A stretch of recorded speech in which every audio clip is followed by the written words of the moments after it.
Hello, good morning students. तो बेटा transistor का हम लोग वर्किंग फर्किंग सब देख लिए। हमने उनका वो क्या कहते हैं इनपुट कैरेक्टरिस्टिक्स देख लिया, आउटपुट कैरेक्टरिस्टिक्स को पूरा पीएचडी मार के देख लिया, ठीक है। और मैंने आपके लिए क्वेश्चन छोड़ा था एक कि यहां पर करंट बढ़ रहा है फिर भी नाम सैचुरेशन रीजन है, और यहां पर करंट सैचुरेटेड है फिर भी नाम एक्टिव है। तो आपको उसका आंसर मुझे ढूंढ कर देना था। किसी का कोई रिप्लाई नहीं आया, लगता है सब वीडियो देख ही रहे होंगे अभी तक। Very good. देखिए आज हमको पढ़ना है ट्रांजिस्टर एज एन एम्पलीफायर। कहीं ऐसा तो नहीं मैंने बोल दिया कि सीबीएसई से हटा दिया इसलिए कोई नहीं पढ़ रहा यानी पढ़ाने वाला पढ़ाना चाहता है बट पढ़ने वाला पढ़ना देखिए transistor as an amplifier, amplifier नाम ही समझते होंगे आप, एम्पलीफाई करना, ठीक है। तो ध्यान से देखिएगा, आपको फिर समझ में आ जाएगा कि भाई ऐसा उटपटांग यहां पर क्यों है, क्यों जो सैचुरेटेड है उसका नाम एक्टिव क्यों है। देखिए पहले हम एक डायग्राम बनाएंगे और वो डायग्राम बिल्कुल वैसा ही होगा जैसा आपने बनाया था किसमें, हाँ क्या कहते हैं इनपुट आउटपुट कैरेक्टरिस्टिक्स में जैसे बनाया था वैसे ही डायग्राम हमको बनाना है, एकदम सेम बना दिया। अब ये क्या है बेस, मान लो ये पी टाइप है, ये क्या है कलेक्टर, मान लो ये एन टाइप है, और ये क्या है एमीटर, मान लो ये भी एन टाइप है। और ये कैसा है, एरो बाहर की ओर दिखा दिया, मतलब कैसा भाई, consider N NPN type transistor, transistor. और देखिए यहां पर एमीटर कॉमन है, दोनों इनपुट आउटपुट दोनों साइड ऑफ सीई मोड यानी कॉमन एमिटर मोड। और बायसिंग कैसा देंगे हम इसको, एफआर बायसिंग देंगे, एफआर बायसिंग यानी इस साइड फॉरवर्ड बायसिंग देंगे। ये पी है तो पॉजिटिव देंगे, और इधर ये एन है तो उल्टा देंगे यानी पॉजिटिव देंगे,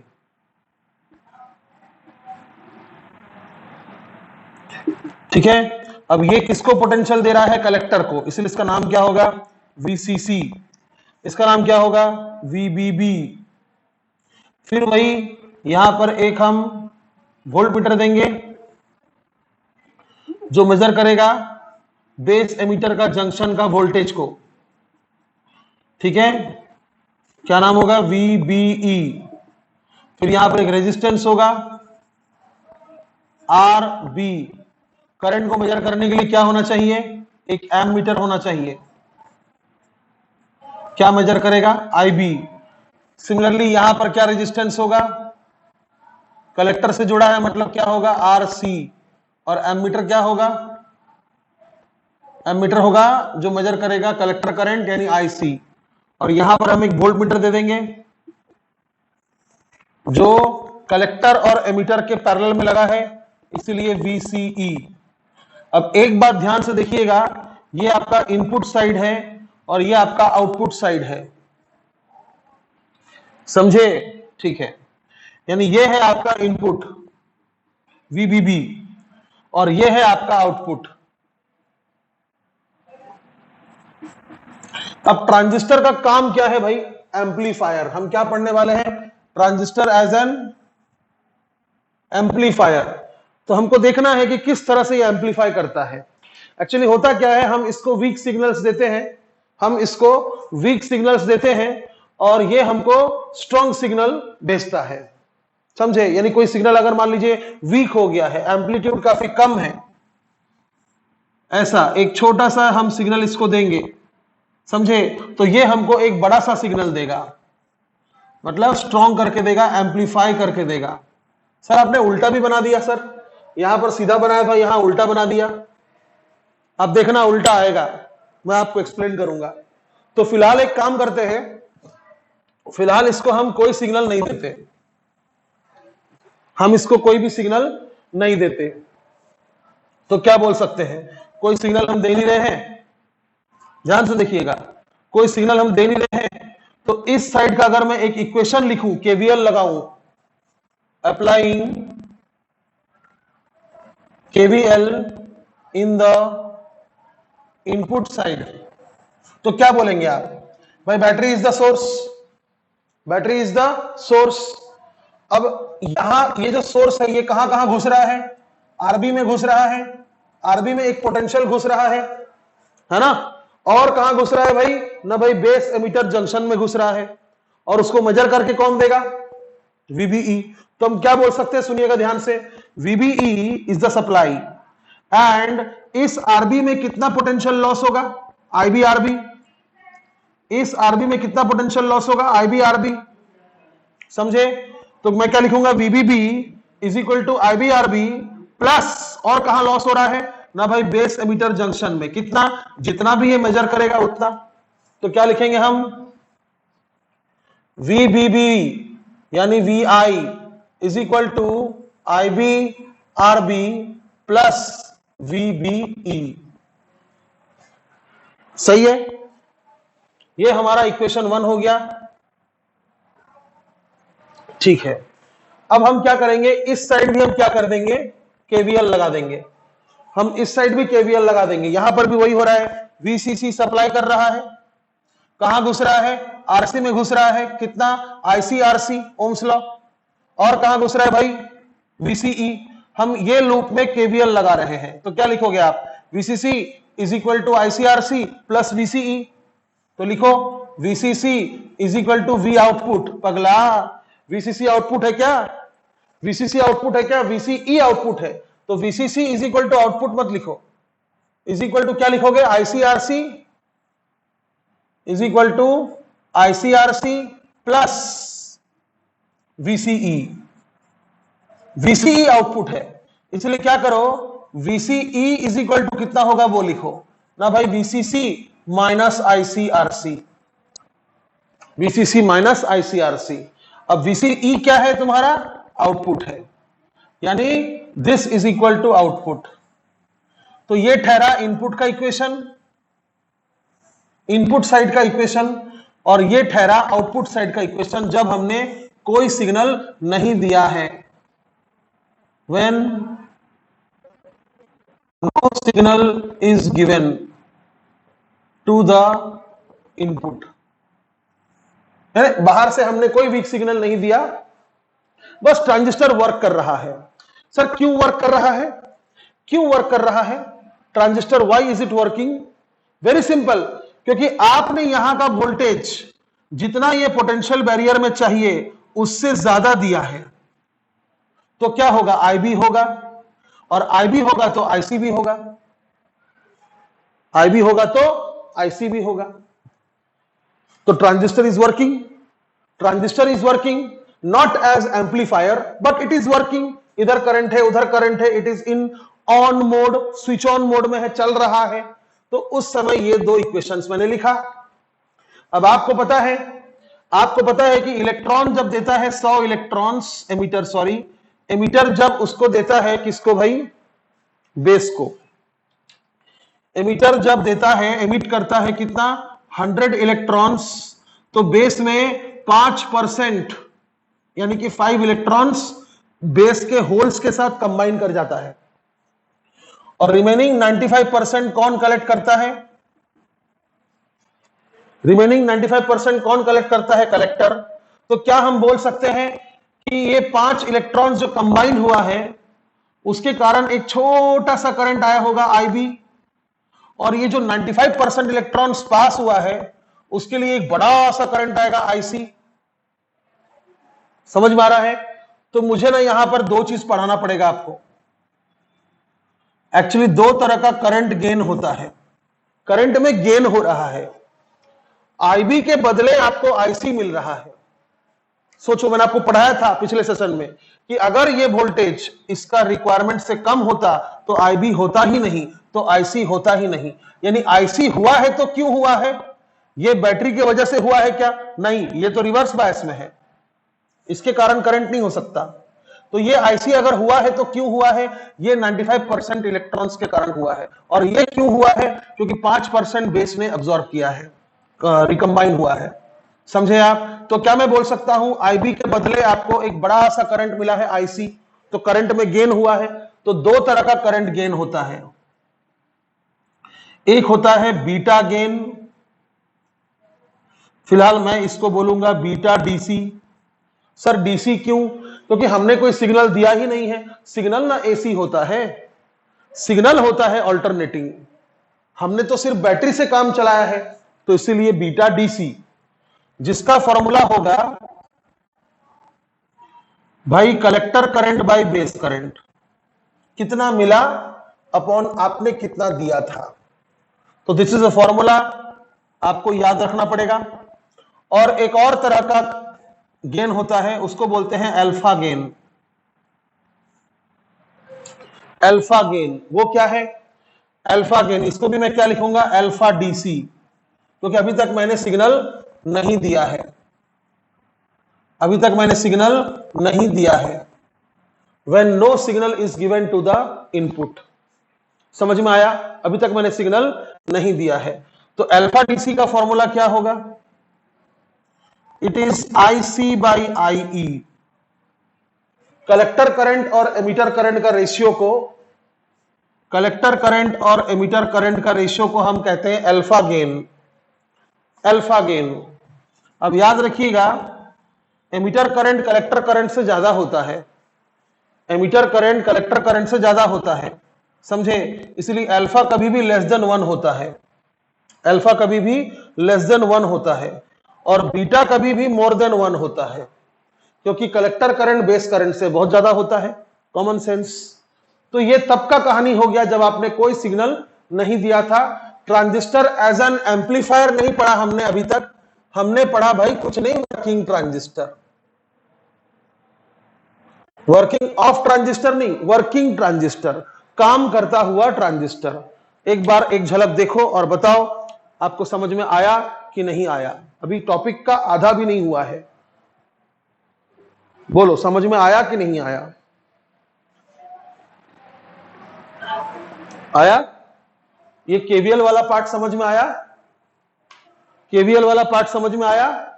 ये अप्लाइंग केवीएल इन इनपुट है, और ये applying KVL in the output है ये। अब प्रॉब्लम क्या है, जब मैंने केवीएल इनपुट में लगाया तो वीबीबी यानी ये खुद इनपुट था, लेकिन जब मैंने आउटपुट में केवीएल लगाया तो वीसीसी आउटपुट नहीं था, आउटपुट वीसीई था। इसलिए मैंने इक्वेशन को फिर से लिखा, तो वीसीई क्या आया? कुछ नहीं, यहां से इधर उधर कर दिया मैंने, वीसीसी माइनस आईसीआरसी। तो ये आपका हो गया आउटपुट साइड का इक्वेशन, और ये आपका हो गया इनपुट साइड का इक्वेशन। टेंशन मत लीजिए, ये इक्वेशंस बहुत ज्यादा काम नहीं आने वाले, थ्योरेटिकल पार्ट है, हम इसको सीखकर उड़ा देंगे, कोई टेंशन वाली बात नहीं है इसमें। यहां तक आपको समझ में आया? ठीक है, चीयर्स। अब हम इसे सिग्नल देंगे, अब हम इसे सिग्नल देंगे। When a weak signal is given to the input, there will be a change in input, there will be a change in input, and due to this there will be a large change in output. Why? Because collector is heavily doped. मैं आपको समझाऊंगा, don't worry. अब मैं आपको working transistor नहीं, working transistor as an amplifier पढ़ाऊंगा, amplifier. और मैं अब इसको सिग्नल दूंगा, मैं अब इसको सिग्नल दूंगा, और मैं फिर से इक्वेशंस लिखूंगा, मैं फिर से इक्वेशंस लिखूंगा,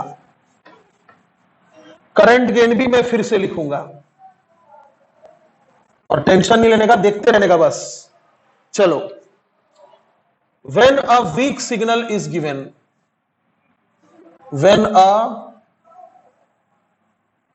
weak signal is given to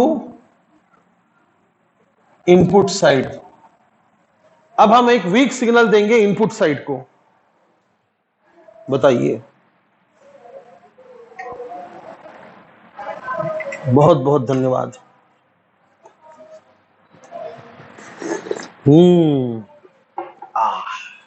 अब हम एक वीक सिग्नल देंगे इनपुट को। चलिए, तो हमने इनपुट को एक वीक सिग्नल दिया। वीक सिग्नल दिया मतलब क्या दिया, बोलो तो? जब आप कोई सिग्नल को कैच करते हो तो आपको नहीं लगता कि आपका रेडियो जिसने सिग्नल को कैच किया है उसका वोल्टेज थोड़ा सा बढ़ जाता होगा? Getting this? तो सिग्नल को कैच करने का मतलब है, सिग्नल देना मतलब है वोल्टेज बढ़ाना। When a weak signal is given to the input का मतलब क्या होता है?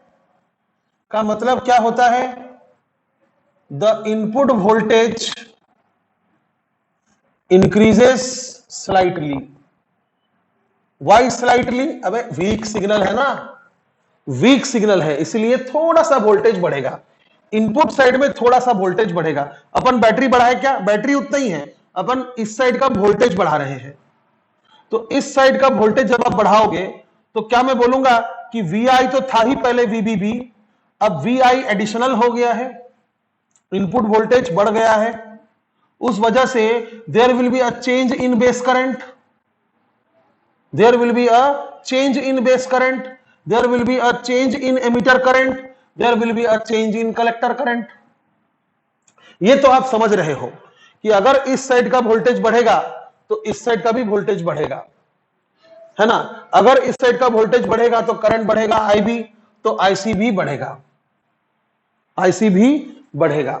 अब सुनिए ध्यान से, अब सुनिए ध्यान से, जब मैं इधर इनपुट वोल्टेज थोड़ा सा दूंगा, एक्स्ट्रा दूंगा, तो एमिटर इज हेवीएस्ट डोप्ड, है ना? एक स्टोरी सुना रहा हूं बस, एमिटर इज हेवीएस्ट डोप, तुरंत क्या होगा, ये अब 100 के जगह 200 इलेक्ट्रॉन्स एमिट करेगा, लेकिन base is very lightly doped.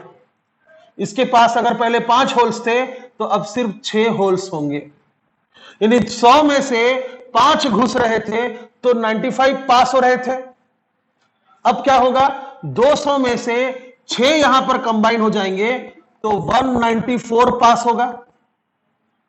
Common sense, 194 plus 6 200, समझे? तो ये जो देखो ये क्या हुआ, 5 से 6 हो गए। ये सिर्फ एक एग्जांपल है, इसको बुक में मत लिखिएगा 5 से 6 हो गए, ऐसा मत लिखना, आप डायरेक्ट ऐसा लिखना, due to the input voltage the base current increases slightly and therefore the current collector current increases by a large amount. इतना लिख देना और बोलना हेंस मैंने समझा दिया। बट मैं आपको अंदर से समझा रहा हूं कि इसका डोपिंग लेवल बहुत कम है, तो कितना कितना चेंजेस होगा जब आप इसको थोड़ा सा वोल्टेज एक्स्ट्रा देंगे, तो इसमें कितना चेंज होगा? ज्यादा नहीं होगा। तो इसमें हुआ 100 इलेक्ट्रॉन से 200 इलेक्ट्रॉन्स, लेकिन इसमें कितना हुआ, 5 से 6, और इसमें कितना हुआ, 99 से सीधा 194, सॉरी 95 से सीधा 194। तो इसका चेंज कितना है? बहुत कम, 1 इलेक्ट्रॉन का चेंज है। और इसमें कितना चेंज है? बहुत ज्यादा, 99 इलेक्ट्रॉन्स का चेंज है। तो सोचिए 1 इलेक्ट्रॉन का चेंज के कारण आपको यहां पर 99 का चेंज मिला। This is what a transistor does when it is working like an amplifier. Amplify कर रहा है, वो एम्पलीफाई कर रहा है। तो इस बात को आप समझे तो याद रखिएगा, ये 5 से 6 होना, ये 95 से 194 होना, और ये 100 से 200 होना, ये आपको कॉपी में नहीं लिखना है, बट आप समझ गए।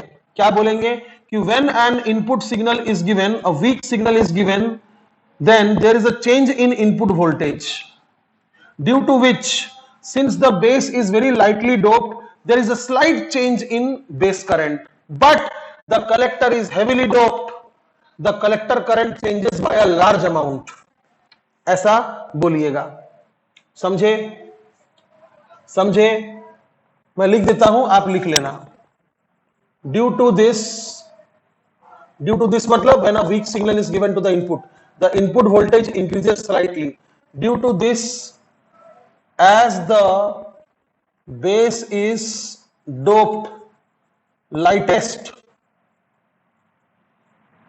base current changes slightly, increases, base current increases slightly, ये लिखिएगा आप। And in the output region, output in the output side, इस साइड में, since the collector is heavily doped, collector is heavily doped,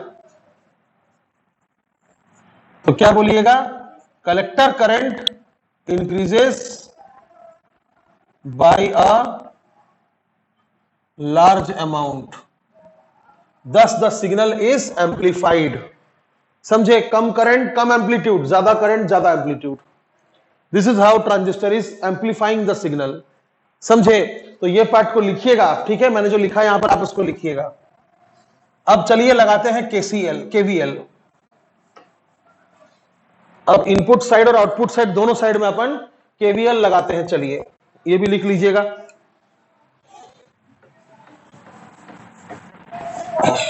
ठीक है, चलिए तो अप्लाइंग केवीएल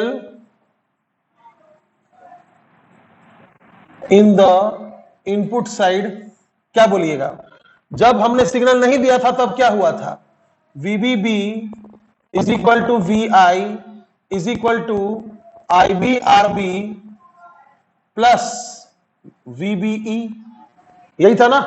जब हमने सिग्नल नहीं दिया था तो यही था, और जब हमने सिग्नल दिया तो चेंज कैसा हुआ भाई, डेल्टा VI, इसको नहीं लिखता अब मैं क्योंकि डेल्टा VBB थोड़ी हुआ है. Delta VI is equal to delta IB plus delta VBE. अब कॉमन सेंस वाली बात है ना, जब तुमने सिग्नल दिया तो IB में चेंज हुआ, तो IB में अगर चेंज हुआ तो इस RB में कितना पोटेंशियल अप जाएगा. What is the change in potential drop in RB, what is the change in potential drop in RB, delta IB RB, है ना, है ना. And what is the change in this base emitter junction, पहले कितना था delta, पहले था VBE, अब कुछ नया वैल्यू आएगा तो चेंज कितना होगा, डेल्टा VBE. समझ में आया. अब सुनना ध्यान से, delta VI is equal to delta IBRB plus कुछ नहीं, ये मैं इग्नोर कर रहा हूं, since delta VBE is very small.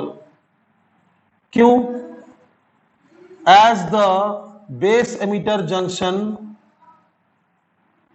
is forward biased and forward resistance is very less. आपको पता है, ये मैंने आपको फॉरवर्ड बायस के रेजिस्टेंस, फॉरवर्ड बायस में पढ़ाया था डायोड में, कि फॉरवर्ड बायस में सिर्फ रेजिस्टेंस कितना होता है, 1 ओम से 25 ओम होता है. हालांकि ये ट्रांजिस्टर है, यहां पर 1 ओम से 25 ओम नहीं होगा, बट जो भी होगा रिवर्स बायस से बहुत कम होगा. समझ रहे आप.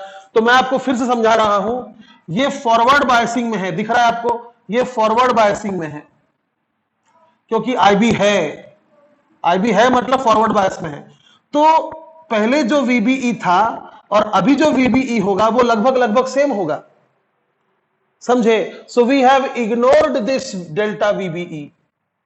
Delta VBE is not equal to 0, nearly equal to 0. हमने डेल्टा VBE को क्यों इग्नोर किया, because it is the potential loss in the base emitter junction, and potential loss in the base emitter junction will be very less. तो change will be very less, change will be very less. ये हो गया applying KVL in the input side. ये equation मिला, equation 1. सबको ये part समझा कि नहीं, मुझे जरूर बोलना.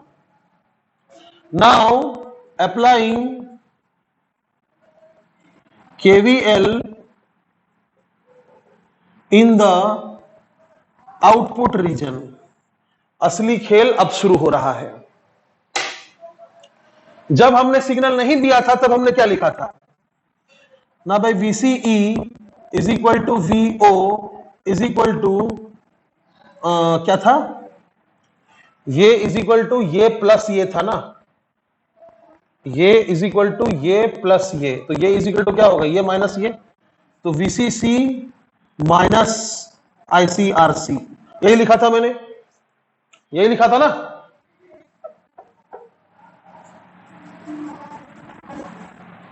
जब हमने सिग्नल नहीं दिया था।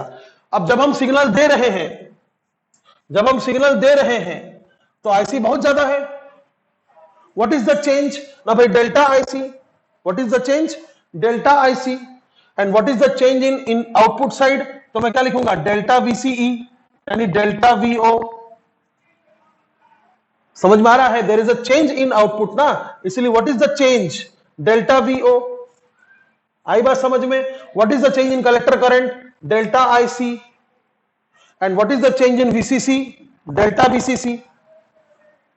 तो मैं जब सिग्नल दे रहा हूं, ये इक्वेशन कब का है? जब सिग्नल मैंने नहीं दिया था, तब मैंने केवीएल लगाया था, लिखा था मैंने यहां पर। अब जब सिग्नल दे रहा हूं तो चेंज का इक्वेशन कैसा लिखूंगा ना भाई? Delta VCE is equal to delta VO is equal to delta VCC minus delta IC RC. आई बात समझ में? अच्छा, एक छोटा सा बात और है जो स्टेट बोर्ड ने नहीं बताया था लेकिन एनसीईआरटी ने बताया था, मुझे याद है। हम जो सिग्नल देते हैं उसका भी कुछ रेजिस्टेंस होता है। हम जो सिग्नल देते हैं उसका भी कुछ रेजिस्टेंस होता है। तो मान लीजिए वो है आर। तो where R is the weak signals resistance. तो ये जो छोटा आर रेजिस्टेंस है ये इनपुट साइड में है। तो जब मैं केवीएल लगाऊंगा तो आरबी और ये छोटा आर सीरीज में आएंगे। तो मुझे यहां पर लिखना चाहिए कि जब मैं सिग्नल दूंगा तब यहां होगा आरबी प्लस आर। आई बात समझ में? हाँ, सिग्नल का रेजिस्टेंस भी यहां पर ऐड होगा जब मैं सिग्नल दूंगा तब। ये जो दो इक्वेशन लिखा मैंने, ये दोनों सिग्नल देने पर है, समझे? ये इक्वेशन सिग्नल नहीं देने पर था, तो ये मुझे लिखना ही नहीं चाहिए क्योंकि मैंने पहले ही लिख दिया when a weak signal is given to the input side. तो ये हो गया आपका आउटपुट साइड का इक्वेशन। अब यहां पर डेल्टा वीसीसी 0 होगा।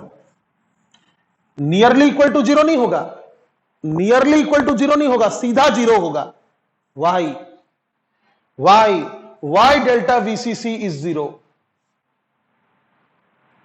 कुछ समझ में आ रहा है? दोबारा देखना पड़ेगा, मैं पहले बता रहा हूं। कुछ समझ में आ रहा है कि डेल्टा वीसीसी 0 क्यों है? क्योंकि आपको जो आईसी बढ़कर मिला, सुनना ध्यान से, आपको जो आईसी बढ़कर मिला, क्या वीसीसी बढ़ाने से मिला? क्या वीसीसी बढ़ाने से आपको आईसी बढ़कर मिला? नहीं। आपको आईसी बढ़कर क्यों मिला? क्योंकि हमने आईबी बढ़ाया था, क्योंकि हमने गले का लेंथ बढ़ाया था। समझ रहे हैं? समझ रहे हैं? क्योंकि transistor as an amplifier is working in active region, is working in active region।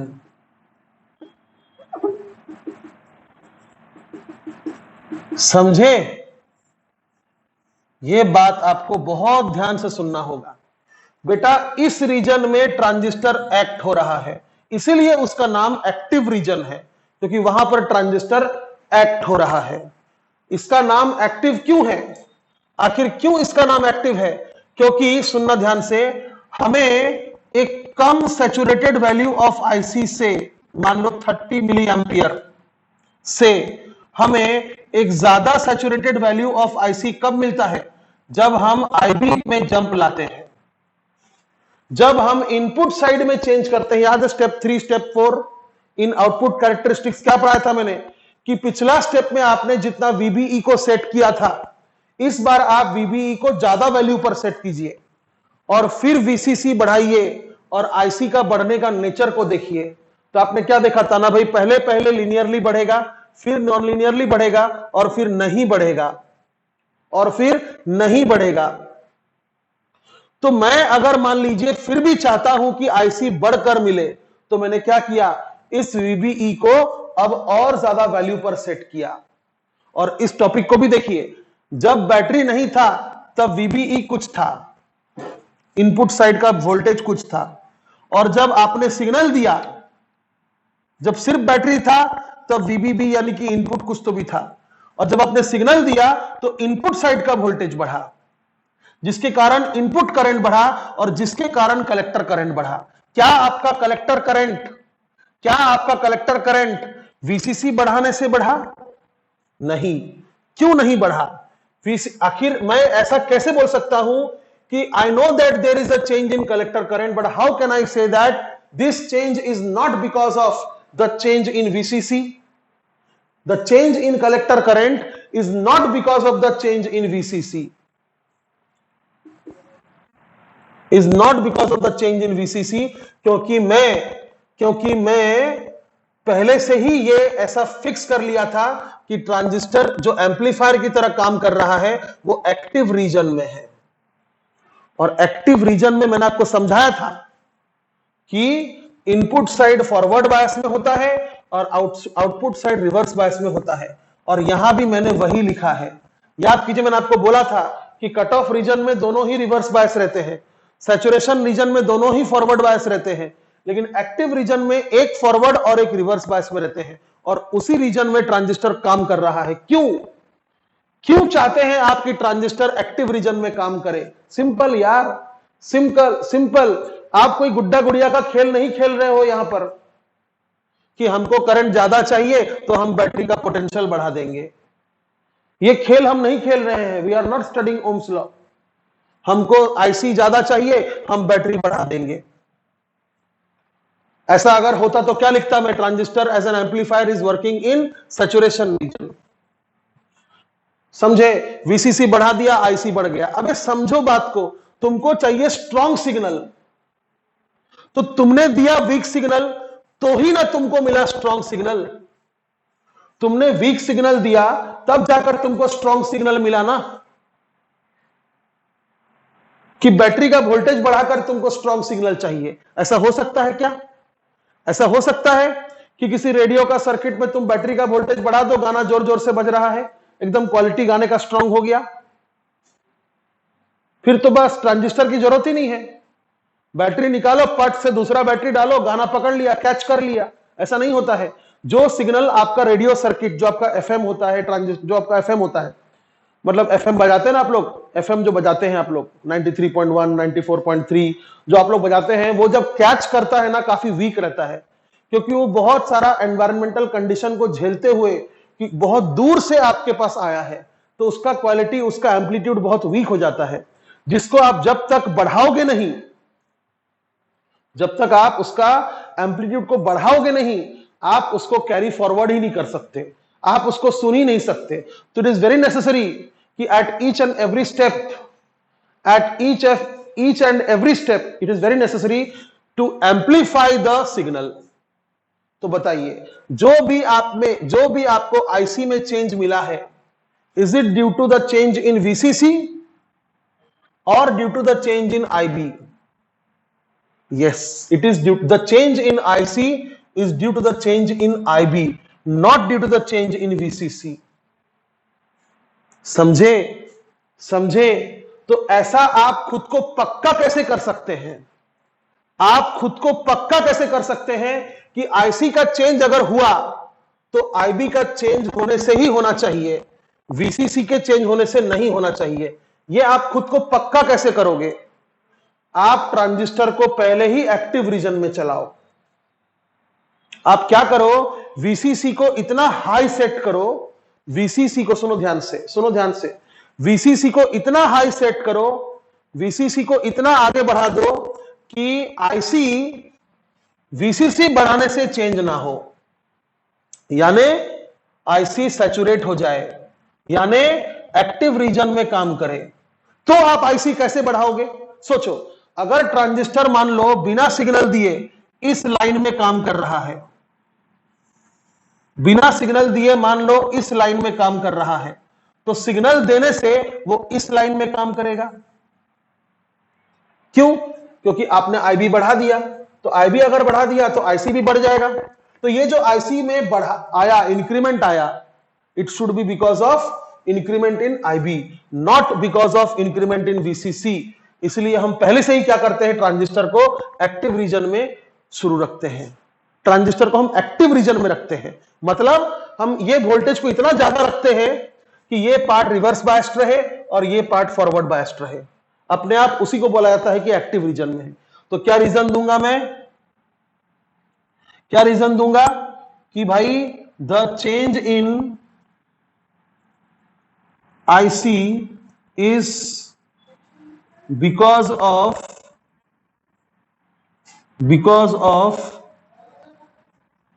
the change in IB and not because of the change in VCC, यानी एक्टिव रीजन।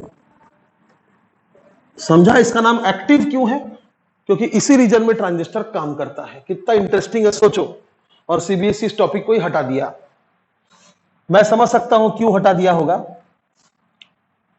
क्योंकि 90% बच्चे बोलते होंगे नहीं सर हमको नहीं समझना। खैर, तो ये रहा इक्वेशन नंबर 2, ये नहीं है। फिर से लिखिए, एक काम करता हूं, फिर से लिखिए, एक काम करता हूं, इसको थोड़ा ऊपर लिखता हूं। क्या था?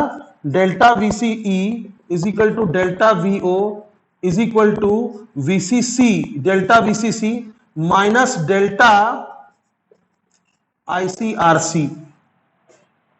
समझे? तो फिर क्या बोला मैंने, वीसीसी क्या है, डेल्टा वीसीसी क्या है, what is the change in VCC? 0। तो ये फिर से कैसे लिखाएगा ना भाई, डेल्टा वीओ, इसको नहीं लिख रहा मैं, delta VO is equal to 0 minus, तो माइनस डेल्टा आईसीआरसी। सब बढ़िया।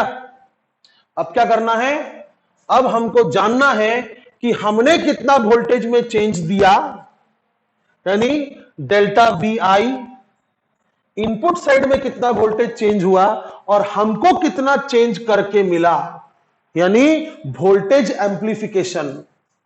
What is the voltage amplification? A type of efficiency. Voltage कितना एम्प्लीफाई हुआ? तो सिंपल है, delta VO by delta V I, output by input. तो डेल्टा वीओ कितना है? डेल्टा वीओ है इधर minus delta IC by, sorry, delta ICRC by delta V I कितना है? फ्रॉम इक्वेशन 1, ये इक्वेशन 2 है, ये इक्वेशन 2 है। तो इक्वेशन 1 से डेल्टा वी आई कितना होगा? Delta I B R B plus R. State board में ये आर नहीं लिखा है, कोई टेंशन वाली बात नहीं है, ठीक है। अभी क्या करना है, ये डायग्राम में मिटा देता हूं। आप समझ गए होंगे कि मैंने आपको आउटपुट कैरेक्टरिस्टिक्स का डायग्राम फिर से बनाकर क्यों दिखाया, ताकि आपको समझ में आए कि उसका नाम एक्टिव क्यों है।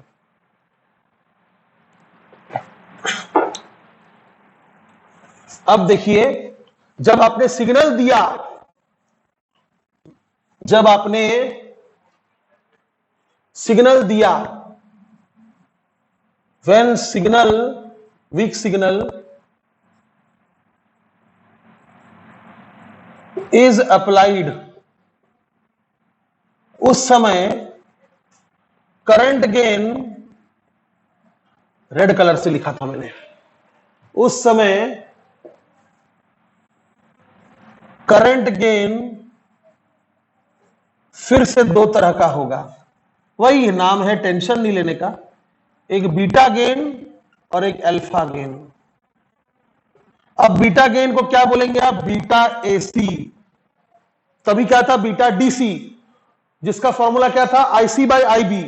अब यहां पर बीटा एसी क्या होगा? एसी मतलब सिग्नल दिया, और सिग्नल दिया मतलब करंट चेंज हो गया। तो इसलिए बीटा एसी का फॉर्मूला क्या होगा? Change in collector current upon change in base current. ये फॉर्मूला और वो फॉर्मूला एक ही जैसा है, बस वहां डेल्टा नहीं था, यहां डेल्टा है। क्योंकि एसी मतलब सिग्नल, और सिग्नल देने से करंट चेंज हो जाता है। समझा? सिमिलरली अल्फा गेन, यहां भी मैं क्या लिखूंगा, अल्फा एसी। तो अल्फा एसी क्या होगा ना भाई, delta IC upon delta IE. समझे? तो अभी सुनिए, सिंस हमने सिग्नल दिया है तो बीटा एसी का रेंज होता है कम से कम 5 और ये जाता है 900 तक, यानी 900 गुना सिग्नल को एम्पलीफाई कर सकता है। समझे? और अल्फा एसी जो है, अल्फा एसी वो वेरी क्लोज टू 1 होता है, वेरी क्लोज टू 1 मतलब 0.9, क्लोज टू 1। तो क्या लिखूंगा मैं, लेस देन 1 लिख देता हूं, लेस देन 1। क्या है ना, देखिए सिंपल सी बात है, कॉमन सेंस वाली, बीटा जितना ज्यादा होगा उतना अच्छा है, लेकिन प्रॉब्लम यह है कि बीटा जितना ज्यादा होगा आईबी उतना कम होगा, और आईबी अगर कम हुआ तो आईसी और आईबी लगभग लगभग बराबर होगा। याद है आपको transistor equation, IE is equal to IC plus IB, याद है आपको? ठीक है, तो अगर मान लीजिए आईबी लगभग लगभग बहुत कम हुआ मान लो, तो मैं क्या बोलूंगा, IC is nearly equal to IE, यही बोलूंगा ना। तो उस समय चेंज इन कलेक्टर करंट और चेंज इन एमिटर करंट का रेशियो लगभग लगभग 1 होगा, लेकिन 1 से कम ही होगा। आईबी एकदम 0 थोड़ी ना होगा। तो आई होप आप समझ रहे हैं कि बीटा जितना ज्यादा होगा अल्फा उतना कम होगा, बीटा जितना ज्यादा होगा अल्फा उतना कम होगा। तो कुछ नहीं, ये मैं क्यों लिख कर दिया, ताकि आप इसके जगह लिख सको बीटा एसी। तो क्या फॉर्मूला हुआ, minus of beta AC into R C upon R B plus R. यह फॉर्मूला हो गया वोल्टेज एम्प्लीफिकेशन का। अब समझ रहे हो यहां पर माइनस साइन क्या शो कर रहा है, माइनस साइन क्या शो कर रहा है, समझ रहे हो? अगर इनपुट सिग्नल ऐसा है तो बेटा आउटपुट सिग्नल ऐसा होगा, उल्टा होगा, बड़ा होगा और उल्टा होगा। एम्पलीट्यूड उल्टा हो रहा है मतलब नेगेटिव हो जा रहा है। ये अगर साइन ओमेगा टी है तो ये माइनस साइन ओमेगा टी है। समझा? माइनस साइन का मतलब एम्पलीट्यूड रिवर्स हो जाएगा, उससे कोई फर्क नहीं पड़ेगा, आपके गाने को कोई फर्क नहीं पड़ेगा। समझ में आया? बात समझ में आया? तो इसी तरह से हम पावर गेन भी निकाल सकते हैं। ये हो गया करंट गेन, ये हो गया voltage gain, this is voltage gain. उसी तरह से हम पावर गेन भी निकाल सकते हैं। पावर गेन क्या निकाल सकते हैं, पावर गेन। तो पावर गेन यानी एपी, पावर एम्प्लीफिकेशन एपी, वो क्या होगा, सिंपल है भाई, output power by input power, change in output power by change in input power. समझ में आया? तो चेंज इन आउटपुट पावर क्या होगा, क्या होगा, या फिर एक काम करो, पावर इज इक्वल टू, ऐसा कर दो, पावर क्या होता है, आई स्क्वायर आर होता है ना, तो कौन सा आर लिखोगे? एक काम करो, पावर गेन में लिख दो, इससे होगा क्या, चलो देखते हैं, चलो देखते हैं पावर आउटपुट में चेंज कितना हुआ और पावर इनपुट में चेंज कितना हुआ। पावर आउटपुट का मैं क्या लिखूंगा, delta I square, I C square into R C, और इनपुट साइड का मैं क्या लिखूंगा, delta I B square into R B plus R. अरे ये तो सिंपल है, delta IC by delta IB क्या होता है, बीटा एसी, बीटा एसी। तो ये क्या हो जाएगा, बीटा एसी का square into resistance of collector upon resistance of base plus signal resistance. ये हो गया पावर एम्प्लीफिकेशन। समझे स्टेट बोर्ड वाले? सुनिए, इससे क्वेश्चन आता है और बहुत इजी होता है। तो मैं आपको एक होमवर्क देता हूं, एक छोटा सा होमवर्क देता हूं, यहां लिख रहा हूं homework.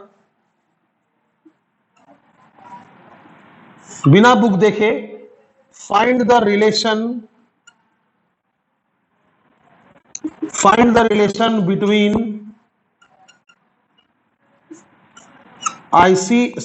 Between alpha and beta, AC हो या डीसी हो, अल्फा और बीटा में रिलेशन निकालो, यानी अल्फा इज इक्वल टू ऐसा कुछ, बीटा प्लस 1 बाई ऐसा कुछ रिलेशन निकालो। और हिंट दे रहा हूं, use IE is equal to IC plus IB।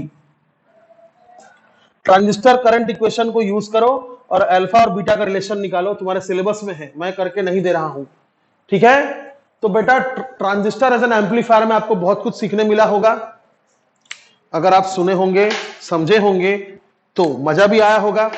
इस तरह से आपका रेडियो काम करता है, समझे। और जब मैं आपको एसी वाला में रेजोनेंस पढ़ाऊंगा तो आपको और मजा आ जाएगा, आपको सब समझ में आ जाएगा, एसी का रेजोनेंस पूरा समझ में आ जाएगा अगर आपको ये ट्रांजिस्टर एज एन एम्पलीफायर समझ में आया तो। चीयर्स।